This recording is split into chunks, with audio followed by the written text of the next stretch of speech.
감사하게도 지난 한 주간 우리 교우들과 교회를 위해 기도하는 시간을 제가 가졌습니다. 조용히 기도하라 그러는데 저는 너무 기도한 걸 자랑하는 건가 아닌가 이렇게 좀 싶은데요. 그러나 여러분의 그런 기도와 동역으로 제가 기도 시간 잘 마쳤습니다. 제가 여러분들의 기도 제목 그리고 여러 교우들의 가정을 위해서 기도하면서 꼼꼼히 살피는 또 기도하는 시간을 가졌는데, 그 시간을 통해서 하나님의 마음을 조금 더 가깝게 느끼는 시간을 가져서 참 행복했습니다. 이 담임 목사의 영적인 책무가 기도의 자리로 나가게 하는구나. 제가 교수만 했으면 굳이 이런 기도 시간을 가졌을까 싶은데 또 이런 영적인 책임감이 저로 하여금 기도하게 하는구나라고 생각하면서 교회를 위한 기도가 나 자신에게 얼마나 큰 축복과 은혜인지를 더불어 깨닫는 시간이 되었습니다. 그런 것 같아요. 주님의 일을 한다는 것은, 교회를 섬긴다는 것은 나는 없어지고 주님을 위해 교회를 위해 헌신하고 봉사하는 일인 것 같지만 정작 그 일이 나를 하나님과 더 가깝게 하고 주님 주시는 은혜와 기쁨으로 충만케 되는 영적인 축복인 것 같다라는 그런 생각을 기도하면서 하게 되었습니다. 올해 우리 기도가, 우리 교회가 말씀과 기도로 주님과 더 가까워지고, 그래서 주님과 주의 몸된 교회를 더 기쁘게 순전한 마음으로 사랑하고 섬길 수 있는 올 한 해가 되기를 바랍니다. 아마 우리 하나님께서 우리 교회에 올해 큰 일을 이루어 주시기 위해서 저와 우리 교우들을 위해서 말씀을 묵상하게 하고 말씀을 쓰게 하시고 또 기도하게 하시는 것 같다는 생각을 제가 마음으로 느끼게 되었습니다. 그래서 올 한 해 하나님께서 우리에게 계획하시고 준비하신 위대한 역사가 우리의 순종과 순전한 따름을 통해서 우리 교회에 또 우리 교회 여러분들의 가정에 이루어지는 놀라운 경험이 있어지기를 다시 한번 주의 이름으로 부탁하고 축원합니다. 지난 주일에 교회의 양해를 구해서 구세군 부산교회 가서 설교를 하면서 제가 그 구세군 교회 여러분들에게 이런 질문을 했습니다. 코로나 시국에 한국 교회는 엄청난 비난을 받고 있는데 구세군 교회는 사회로부터 권위와 존경을 인정받는 이유가 뭐냐라고 제가 물었습니다. 한국 교회는 비난을 받지만 구세군은 존경을 받잖아요. 이유가 뭔 것 같냐? 라고 물었습니다. 그것은 온유함의 능력, 그리고 따뜻한 사랑과 진실한 섬김으로부터 나오는 영적인 권위라고 생각합니다. 구세군 교회는 우리 사회의 소외된 이웃과 함께 하면서 그리스도의 사랑과 섬김으로 개인과 사회를 구원하는 그런 선교적 교회의 모델을 잘 보여주고 있는 교회라고 저는 생각합니다.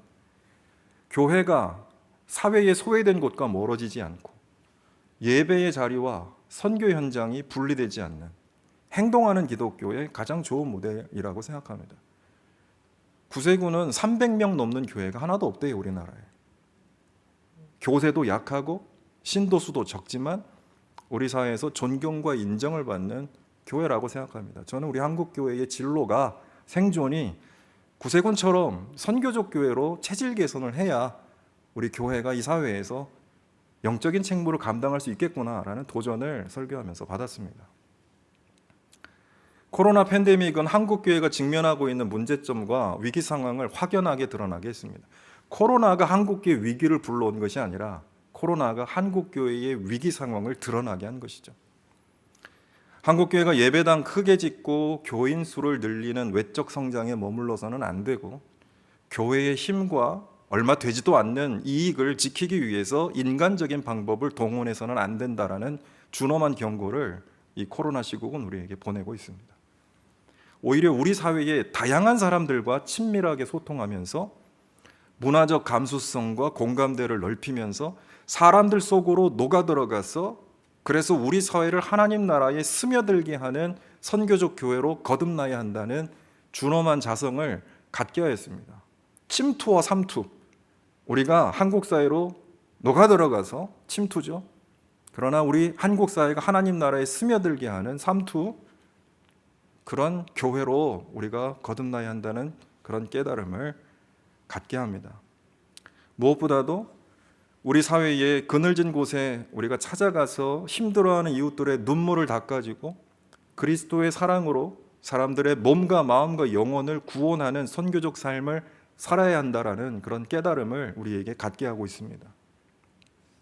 포스트 코로나 시대에 한국 교회는 사회와 소통하고 이웃과 함께하는 교회로 체질이 변화되지 않으면 안 된다라는 것이 우리의 위기 진단입니다. 우리가 역사를 보면 십자군은 실패했던 사례입니다. 십자군과 같이 교회가 힘과 권세를 자랑해서 과시하려고 하면 반드시 실패할 것이고, 구세군처럼 온유와 능력, 사랑의 권위를 회복하면 이 땅에서 영적인 책임을 감당하며 또 영적인 리더십을 얻게 될 것입니다. 교회의 진정한 힘과 권세, 사회에서 인정받을 수 있는 영적인 권위, 그것은 힘이 아니라 사랑과 섬김에서 나오는 온유함에 있다라는 것을 오늘 말씀을 통해 여러분과 함께 나누고 싶습니다. 오늘 우리가 읽은 본문 말씀을 통해서 우리 교회가 회복해야 할 영적인 능력과 권위는 무엇인지 한번 묵상해보고, 우리가 어떻게 성경이 말하는 온유함의 능력을 갖추고 살아갈 수 있을지 함께 생각하며 은혜를 나누고자 합니다. 우리가 읽은 신약의 본문 디도서는 사도 바울이 그의 제자 디도에게 보낸 목회서신입니다.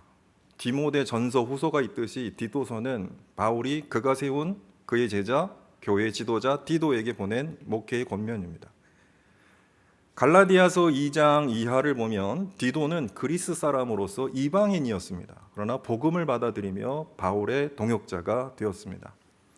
바울이 예루살렘으로 가서 교회와 사도들 앞에서 복음을 증거했던 여러분 사례를 잘 아시죠? 예루살렘 사도회의라고 알려져 있는 그 모임에 바울이 갔을 때 바울과 동행했던 사람이 바로 디도였습니다.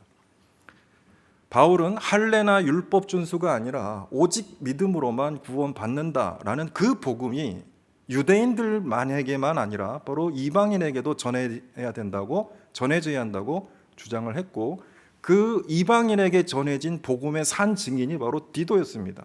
디도는 이방인으로서 복음을 받아들인 하나님의 종이고 일꾼인데요, 바울이 산 증거로 디도를 데려갔던 것이죠. 그만큼 바울이 신뢰하는 동역자였어요. 그래서 그가 세운 고린도 교회에 디도를 보내서 목회를 하게 했는데, 여러분 잘 아시는 대로 고린도 교회는 정말 문제가 많은 교회였지 않았습니까? 그래서 고린도 전서 후서를 보내서 바울이 목회적 권면을 한 교회인데, 바로 디도를 파송해서 그 교회를 섬기게 하였고, 디도는 바울의 기대에 부응해서 성공적으로 목회를 해낸 사람입니다. 그리고 나서 바울은 다시 그를 크레타 섬에 보냈는데, 크레타 섬은 그리스 남단에 있는 큰 섬입니다. 거기에 보내서 거기에서 교회를 굳건하게 세우는 역할을 바울이 디도에게 맡겼던 것이죠. 그래서 그 디도에게 오늘 권면의 편지를 보내고 있습니다. 교회사가 유세비우스에 따르면 디도는 크레타의 최초의 감독이라고 알려져 있을 만큼 그곳에서 교회의 기초를 굳건하게 닦은 지도자가 바로 디도입니다. 디도가 사역했던 크레타 섬, 그것은 바울이 디도서 1장 12절에서 인용하고 있듯이 그 지역 출신의 철학자들도 한탄에 맞지 않는 타락한 도시였어요.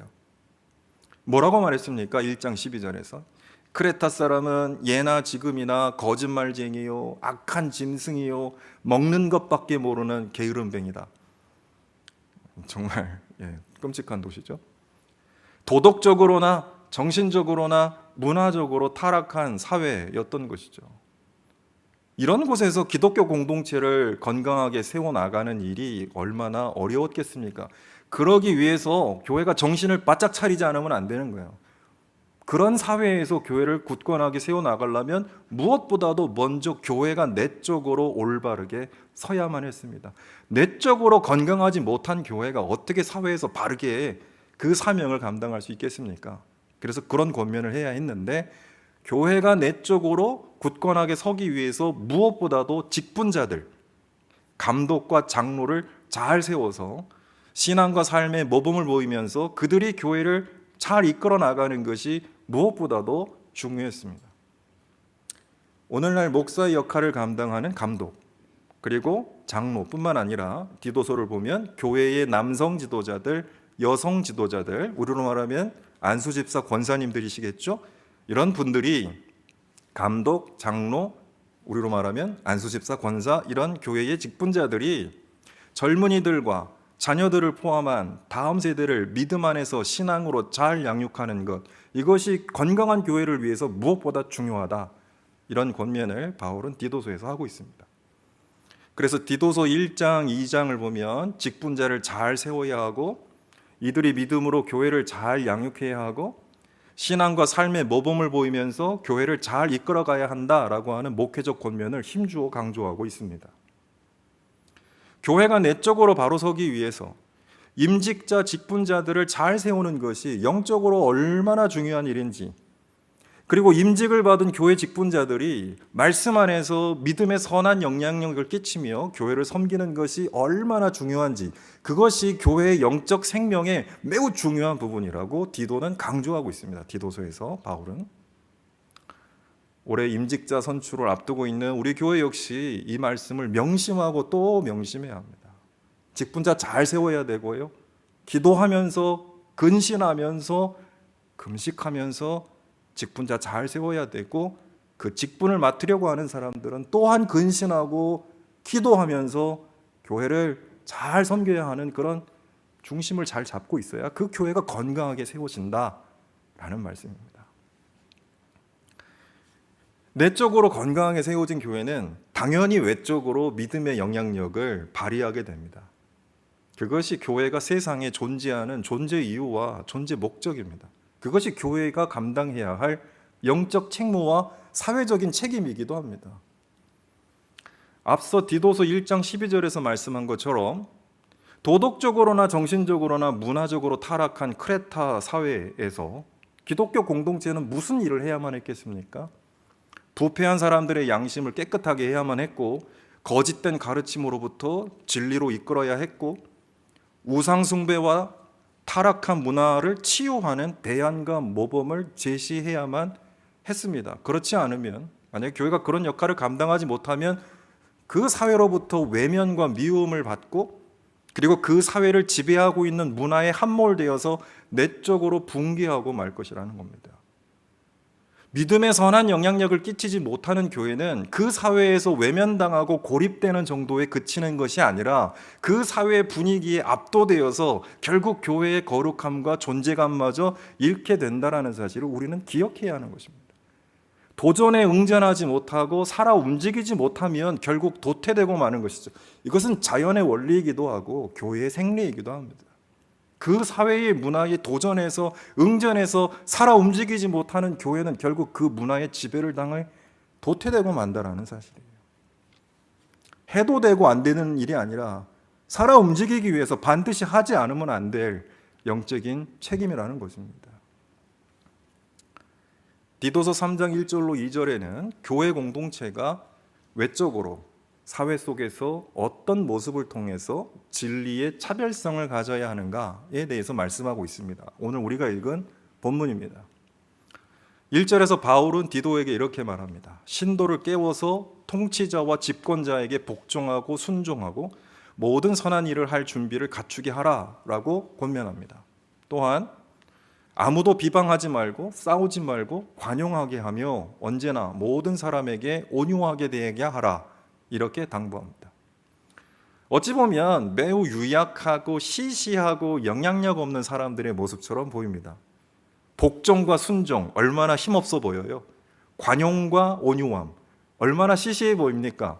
오히려 그 정반대, 반항하고 저항하고 비판하고 실력 행사하고 이런 게 대단해 보이지 않습니까? 근데 우리가 집단 행동한다고 사회가 우리를 무서워할까요?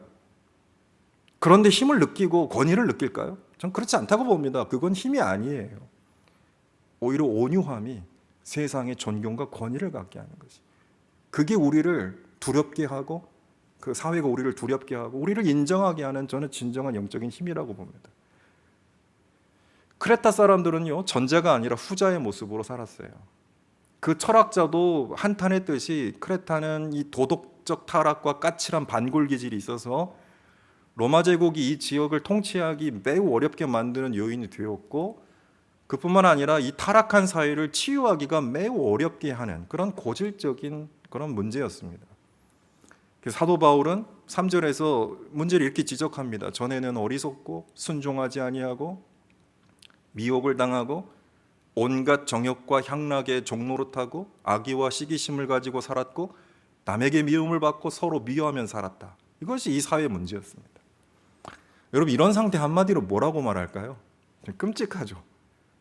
무질서, 타락, 방종, 혼란, 다른 말로 그냥 영어 헬, 생지옥, 영적 어두움입니다. 하나님 없는 상태죠. 죄악입니다. 이런 상태에서 산다는 거 생각만 해도 숨이 막힙니다. 바울은 4절 이하에서 삶의 반전, 영적 질서 회복에 대해서 말합니다. 하나님으로부터 구원받은 이 신앙인의 삶의 반전, 영적 질서 회복. 4절에서 뭐라고 말씀합니까? 구주이신 하나님께서 그 인자하심과 사랑하심을 나타내셔서 우리를 구원하셨다. 이렇게 선포합니다. 하나님이 우리를 구원하신 능력은 인자하심과 사랑하심이라는 겁니다.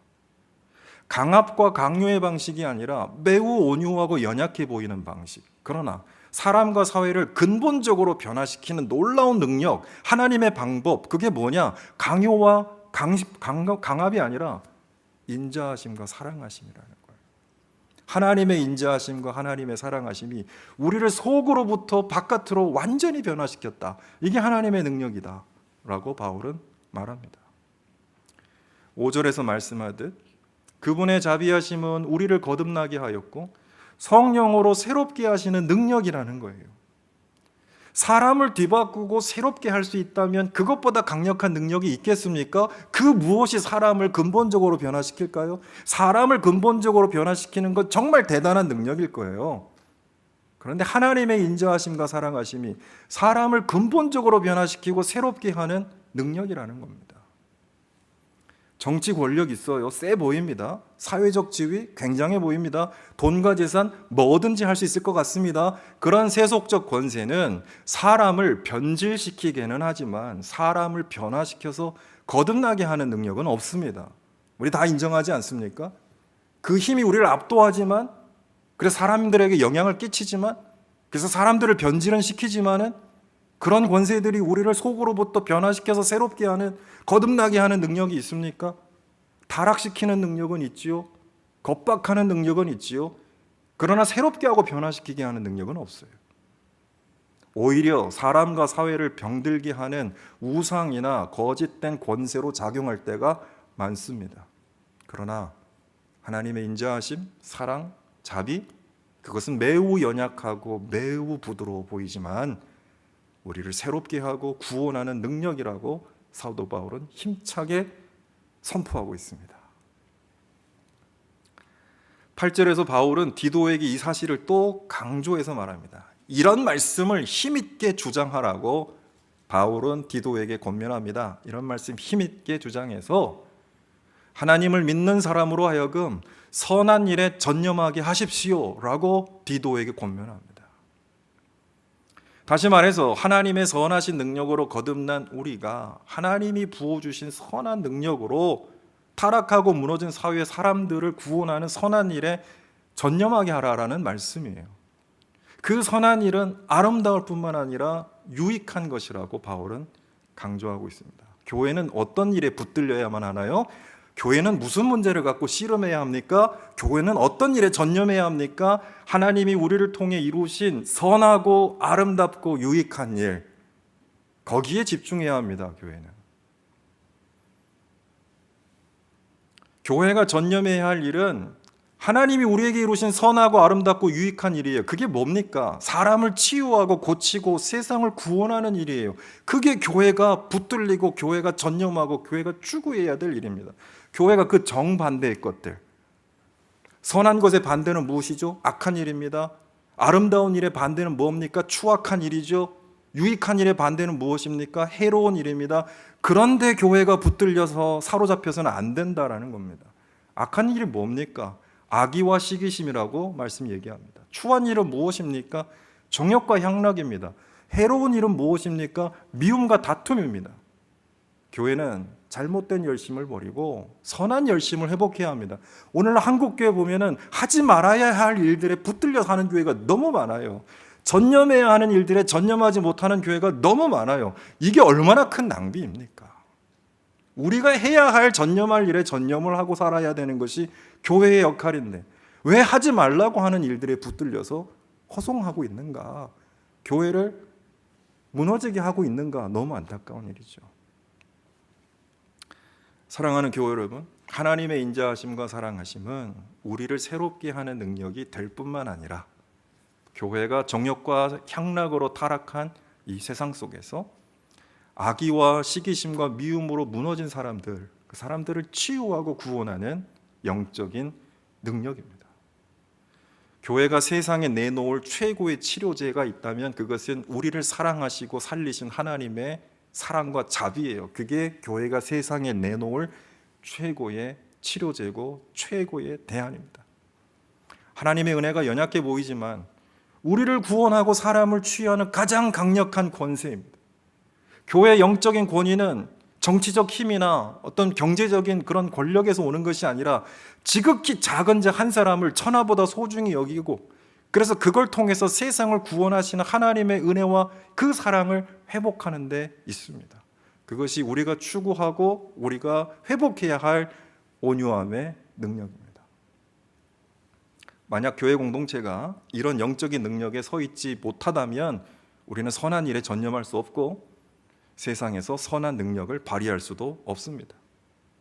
교회가 분쟁과 싸움과 미움에 빠져 있다면 그런 교회가 어떻게 하나님의 자비하심과 사랑의 능력으로 세상을 치료하고 살리는 영적 책임을 감당할 수 있겠습니까?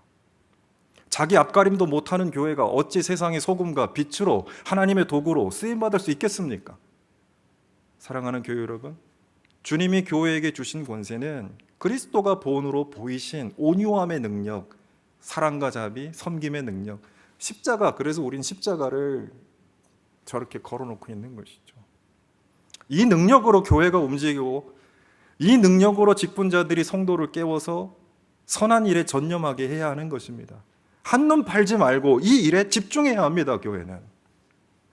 이 말씀은 하나님이 바울을 통해서 우리 교회에 권면하는 말씀으로 우리가 새겨들어야 할 줄로 믿습니다. 교회 여러분, 이 말씀에 의지해서 그리스도 안에서 권면합니다.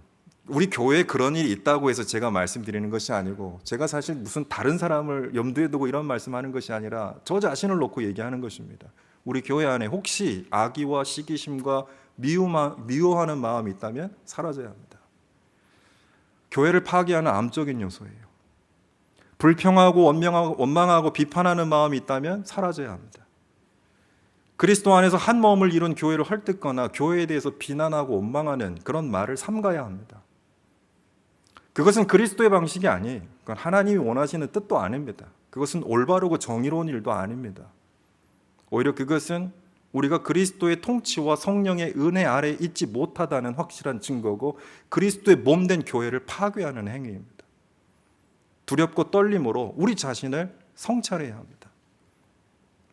누군가 미워지고 원망과 불평이 생길 때마다 우리는 말씀을 묵상하며 간절히 기도해야 합니다. 하나님이 우리에게 베풀어 주신 인자하심과 사랑하심의 은혜가 성령의 씻어주심과 새롭게 하심이 그리스도로 말미암아 우리 안에 풍성해지기를 하나님께 간절히 기도해야 합니다. 때때로 우리 안에 다른 사람을 미워하는 마음, 다른 일을 비판하고 원망하는 마음이 생길 때 이것은 성령이 우리에게 보내시는 적신호다, 이렇게 여기십시오. 우리를 향한 하나님의 은혜를 더 많이 기억하고 우리 자신을 더 많이 살피고 삼가고 기도하라는 성령의 사인이라고 우리가 알아야 하는 것이죠. 제가 이번 기도 주간, 자꾸 기도 얘기 죄송합니다만 제가 이번 기도 주간에 깨달은 바가 있어요. 기도하면 할수록 밉던 사람보다 미워하던 내가 더 부끄럽구나, 이런 사실을 발견하게 되었고, 밉던 사람이 불쌍히 여겨지게 되고 그 영혼을 위해 기도하도록 내가 변화된다라는 사실을 발견하게 됩니다. 저는 교회에서 미워하는 분 없습니다. 혹시 목사님이 누굴 그렇게 미워하였길래 기도하면서 오해하지 마시고 제가 그런 마음이 들게 됐다라는 말씀. 저도 사람인데 살다 보면 미워하는 사람 없겠습니까? 때로는 아내도 미워지는 때가 있는데요.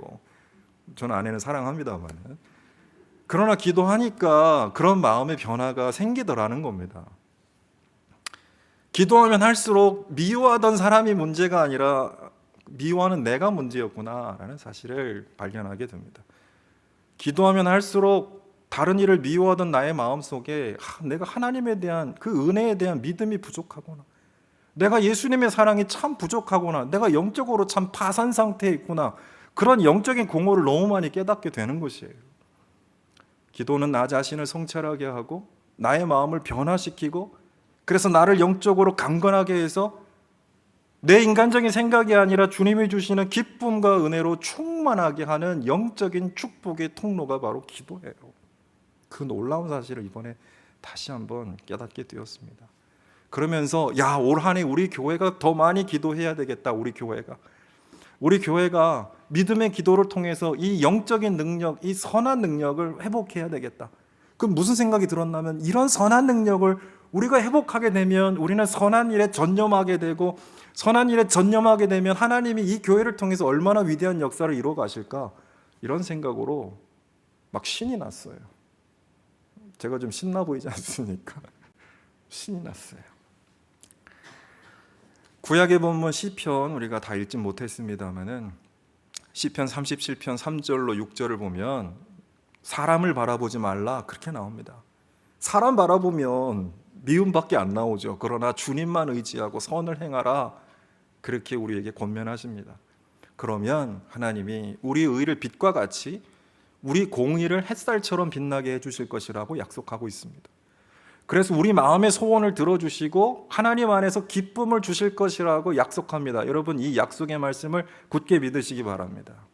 사람 바라보지 말고 주님 바라보십시오. 사람 의지하지 말고 주님 신뢰하십시오. 그러면 우리를 빛나게 하실 것입니다. 우리 마음에 은혜를 주실 것입니다. 기쁨을 주실 것입니다. 시편 37편을 보면 땅을 물려받는다라는 구절이 총 5번 나옵니다.